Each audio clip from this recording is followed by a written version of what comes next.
Di awal tahun 2020, banyak dari kita berharap tahun ini menjadi tahun kegemilangan.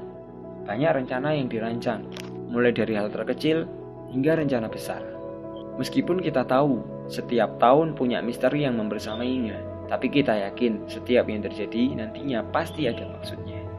Disadari atau tidak, saat ini kita sudah berada dalam masa revolusi teknologi yang secara fundamental merubah mindset kita, perilaku atau cara kita hidup, baik dalam bekerja maupun dalam berhubungan satu dengan lainnya, dalam skala, ruang lingkup, dan kompleksitas yang tidak seperti apa yang telah kita alami sebelumnya.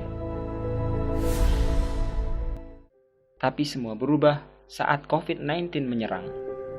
Dengan kondisi ini, saatnya kita kerja dari rumah, belajar dari rumah, ibadah di rumah. Pekerja di DKI Jakarta terpaksa mendapatkan pemutusan hubungan kerja atau PHK.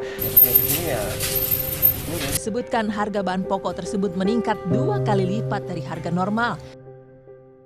Kami mencoba menelusuri aktivitas warga di salah satu pusat pasar tradisional di Kota Malang. Selama di perjalanan, suasana Kota Malang cukup lengang, tidak seperti tahun-tahun sebelumnya sebelum mewabahnya pandemi COVID-19. Sampainya di pasar besar Kota Malang, kami menelusuri sudut-sudut pasar yang sepi dan mencoba berkomunikasi dengan warga yang beraktivitas di area pasar besar, mulai dari buruh hingga pedagang. Sebagian besar pedagang tetap beraktivitas, meski harus berlapang dada, karena selama pandemi COVID-19 penghasilan pedagang menurun. Hal ini cukup dikeluhkan oleh beberapa warga yang bekerja sebagai pedagang serta buruh harian yang kesulitan mencukupi kebutuhan sehari-hari, yakni kebutuhan pangan. Kebutuhan pangan menjadi kebutuhan sentral mayoritas warga, sehingga hal ini membuat warga sangat pusing, terutama yang berdomisili di perkotaan, yang notabene memiliki lahan yang sangat terbatas untuk bercocok tanam bahan-bahan pokok seperti padi maupun sayur mayur.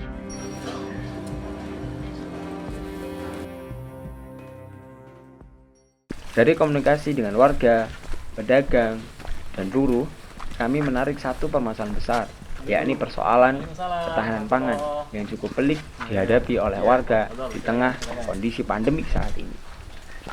Muncul salah satu solusi yang cukup populer, yakni pemanfaatan hidroponik terpadu. Kami pun mencoba bertemu dengan salah satu pegiat hidroponik di Kota Malang, yakni Bapak Andika.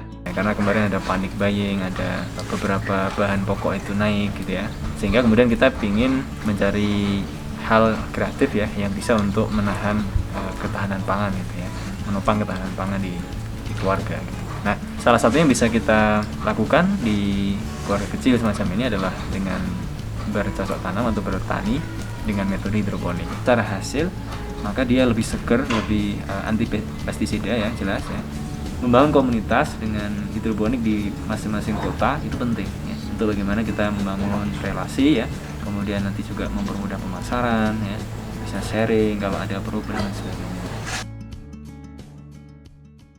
Berangkat dari penjelasan beliau, tercetuslah ide pembuatan aplikasi guna mempermudah masyarakat dalam memahami pemanfaatan hidroponik melalui fitur-fitur yang terdapat pada aplikasi yang kami namai T-Ponics, yang bisa dikonsumsi dengan mudah oleh masyarakat lewat gadget sebagai pemanfaatan kecanggihan teknologi masa kini. Penggunaan aplikasi ini muncul sebagai upaya dalam mendukung pemerintah mensukseskan physical distancing, yang berarti masyarakat tetap bisa produktif di dalam rumah dalam pembudidayaan hidroponik yang penjelasannya bisa didapatkan tanpa harus mengikuti seminar-seminar di luar rumah, yang notabene tidak diperbolehkan saat ini.